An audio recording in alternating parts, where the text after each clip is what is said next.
অনুরণন পাঠ চ্যানেলে আপনাদের সকলকে স্বাগত জানাই।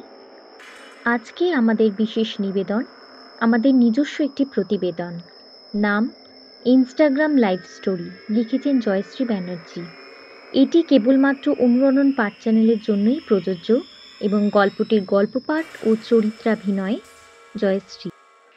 ঈশা চক্রবর্তী, 23 বছর বয়স, সদ্য প্রাইভেট ফার্মে কাজ শুরু করেছে। চঞ্চল, প্রাণবন্ত, কিন্তু একা থাকলে মেয়েটি সহজেই ভয় পায়। বর্তমানে সে সোশ্যাল মিডিয়ায় খুব অ্যাক্টিভ, তবে কলেজ জীবন থেকেই তার এই বিষয়ে যথেষ্ট আগ্রহ ছিল এবং তুহিনেরও বিষয়টি অজানা ছিল না। ঈশার একমাত্র বেস্ট ফ্রেন্ড তুহিন, চুপচাপ স্বভাবের, কিন্তু ঈশার সমস্যা হলে প্রথম ছুটে আসে সে।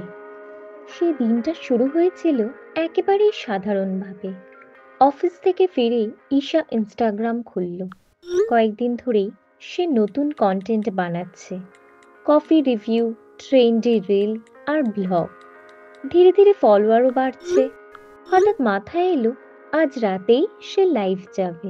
রাত 11টা, ঘর অল্প আলোতে ভরা। ঈশা ফোনটা ট্রাইপডে লাগিয়ে লাইভ অন করলো।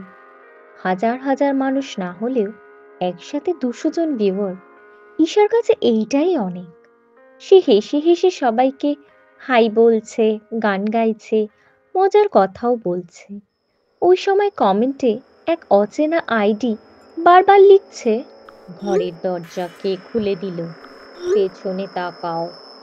ঈশা প্রথমে অবহেলা করলেও কমেন্টার যখন বারবার একই কথা বলতে লাগলো, তখন সে একটু অস্বস্তি বোধ করলো বটে। তুহিন সেন, ঈশার কলেজের সময়কার ঘনিষ্ঠ বন্ধু। ইঞ্জিনিয়ারিং পড়ার সময় থেকে ঈশার ওপর তার একরকম নীরব নজরদারি। বাস্তববাদী এবং ঈশাকে সবসময় প্রোটেক্ট করতে চায়। তাদের পরিচয় ক্লাস 10-এর মক টেস্ট কোচিং থেকে। সেখান থেকে অদ্ভুত বন্ধুত্বের শুরু। কলেজে উঠে তারা দুজন বিভিন্ন বিভাগে পড়লেও প্রতিদিন ক্যান্টিনে দেখা না হলে দিনটা অসম্পূর্ণ লাগত। তুহিন তখন থেকেই ঈশাকে নানানভাবে সাধারণ তথ্য দিয়ে সাহায্য করত। দেখ, ডিজিটাল প্ল্যাটফর্ম ভালো, কিন্তু অনেক মানুষ অনলাইনে নিজের আসল চেহারা লুকিয়ে থাকে, তাই তুই সাবধানে সবকিছু শেয়ার করবি।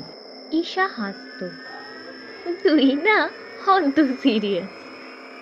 কিন্তু তুহিনের সেই সিরিয়াসনেসই পরে কাজে লাগে। হঠাৎ ঈশার মনে হলো যেন পিছনে আলোর ছায়াটা নড়ল। সে ঘাড় ঘুরিয়ে দেখল সবকিছু স্বাভাবিক, জানলা বন্ধ, দরজা লাগানো। তাহলে আবার কমেন্ট, ওখানে তো কেউ দাঁড়িয়ে আছে, তুমি দেখছো না?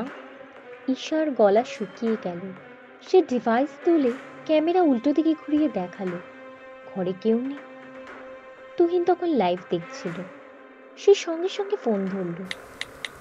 ঈশা, লাইভ বন্ধ কর এখনই। কেন? ওই কমেন্টারটা নকল নয়, ওই লোকটা নীলাদ্রি কাকার পুরনো ফলোয়ার। কাকার ব্লগে অনেক দিন আগে মন্তব্য করত। কাকা বলতো লোকটা একটু সাইকো। এরই মধ্যে আবার কমেন্ট, আমি তো আগে থেকেই বলেছি দরজার কাছে দাঁড়ানো মানুষটা তুমি দেখছো না কেন? ঈশা ভয় পেয়ে লাইভ বন্ধ করল। ঘর নিস্তব্ধ। ফোন হাতে নিয়ে দরজার দিকে তাকিয়ে রইল। নীলাদ্রি কাকা পাড়ায় বেশ পরিচিত এক নাম। একটু নীরব স্বভাবের, প্রযুক্তি সম্পর্কে আগ্রহী, শখের বসে ব্লগ লিখতেন এবং সোশ্যাল মিডিয়ায় অদ্ভুত কয়েকজন ফলোয়ারও ছিল তার। ঈশার সঙ্গে বন্ধুত্বের সূত্রে জানতে পারে তুহিন যে নীলাদ্রি কাকা তারও পরিচিত। আসলে বাস্তবের সম্পর্কে নীলাদ্রি কাকা তুহিনেরই কাকা হন। ঈশার সঙ্গে ঘনিষ্ঠ বন্ধুত্বের সূত্রেই কলেজ জীবনে বেশ কয়েকবার তাদের বাড়িতে এসেছিল তুহিন, আর সেই সূত্রে নীলাদ্রি কাকার সম্পর্কেও তার অজানা ছিল না। আর নীলাদ্রি কাকার বিষয়ে সে যথেষ্ট ভালোই জানত। তার সঙ্গেও তার সম্পর্ক ছিল অটুট।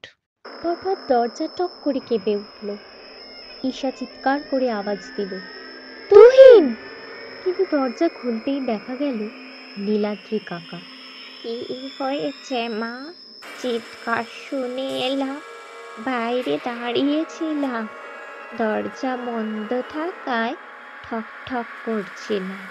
সেই দিন থেকে ঈশা আর কখনো রাতের লাইভে যায়নি, কিন্তু অদ্ভুতভাবে সেই অজানা আইডি প্রতিদিন একবার করে শুধু একটি শব্দ লিখে পাঠায়, দেখছি।